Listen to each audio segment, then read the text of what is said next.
Should you do cardio before or after weights? It matters. Don't you want to look good naked? So whether or not you put cardio before or after weights is really going to be dependent on your main goal. But I would say for 90% of people who are in the gym lifting or at your home gym lifting, and your goal is to build muscle, you're probably going to want to put your cardio after. And the reason for that is because we want to make sure that you're not getting overly fatigued before you go into your lifting session. Because the goal of that lifting session is to stimulate your muscles to the greatest degree possible. So if you're going into that session and you're already fatigued from a cardiovascular standpoint, and also depending on what cardio modality you're using, you could fatigue your muscles from that standpoint as well. So really, if you think about it practically, you want to make sure that you're going into that session as fresh as possible. So doing cardio after is going to be my primary recommendation.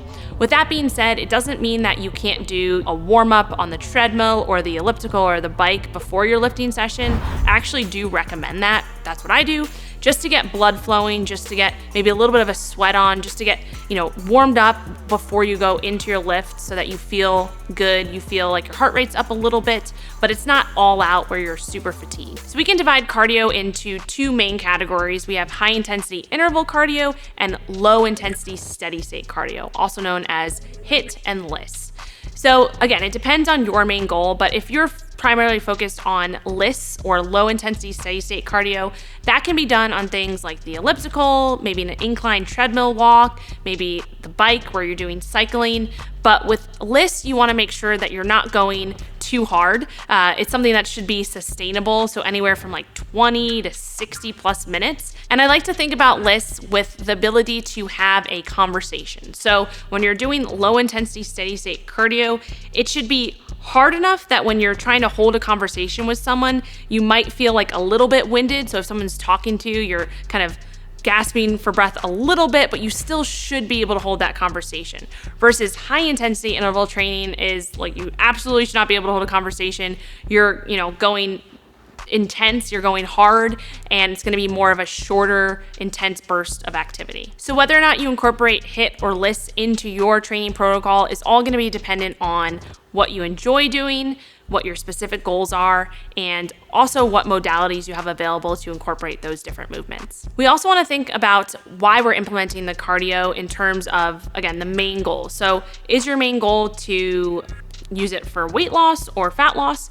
Is your main goal to use it to build up your cardiovascular system? Is your main goal to implement the cardio because you're trying to get better at a certain sport? So whether that's, running or participating in a marathon or triathlon, it's all going to be dependent on that main goal. So if your goal is to lose weight or body fat, implementing cardio strategically is going to be super important. And the reason for that is because your body can adapt to that cardio very easily. So if you are, going into maybe a dieting phase or a fat loss phase, and you just start adding tons of cardio in from the start, you really are kind of setting yourself up for failure, to be honest, because you're not giving yourself enough runway to work with throughout that fat loss phase. So we want to make sure we're using cardio as a tool when it comes to fat loss. Because again, our body can adapt to that very easily. And if we become efficient at that cardio, it's actually not really doing what we want it to do. So if our goal is to use cardio for fat loss, we actually don't want to be efficient at it. A good example of this is thinking about if you were to go out and run a mile today and you haven't ran in a while, and you're just starting a fat loss phase, you're starting to get into cardio, you going out and running that mile today, you're gonna burn X amount of calories. When you go out and run that mile tomorrow, the next day, you're actually gonna start becoming more efficient at that process, and you're gonna start burning less calories. So if we're thinking about implementing cardio with a tool for fat loss or as a tool for fat loss, we're thinking of using it as a way to create more of that energy expenditure. And so we don't want to become more efficient at it. So when we're thinking about cardio and adaptation, a lot of people think, okay, well, if I adapt to cardio that easily, do I adapt to lifting weights that easily as well? So the answer is yes and no. So when you're lifting weights, you're creating that stimulus that basically says, hey, you're putting me under this load. I need to build more muscle to be able to handle this load next time. So that is that adaptation process that's happening. However, it's a lot easier to not adapt to lifting weights if you continue to progress. So that's where progressive overload comes in. And that's where, if you feel like you have hit a plateau in your muscle building potential or, with your weightlifting, it might mean that you're not paying close attention to that progressive overload as you should be.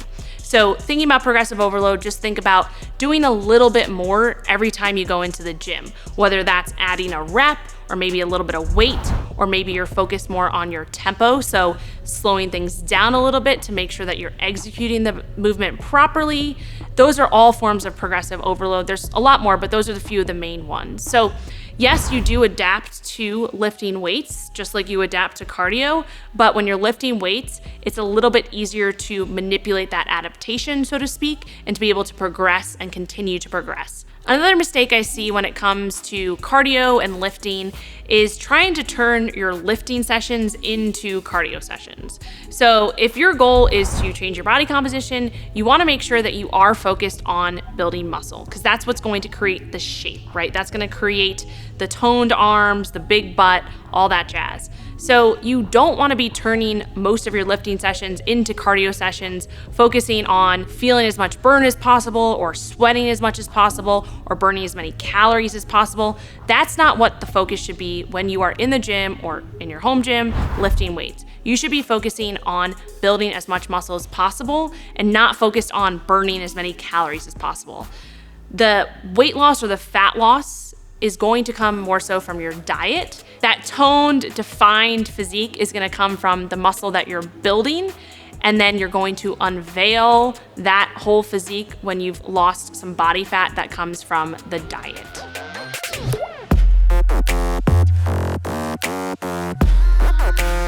Women, we believe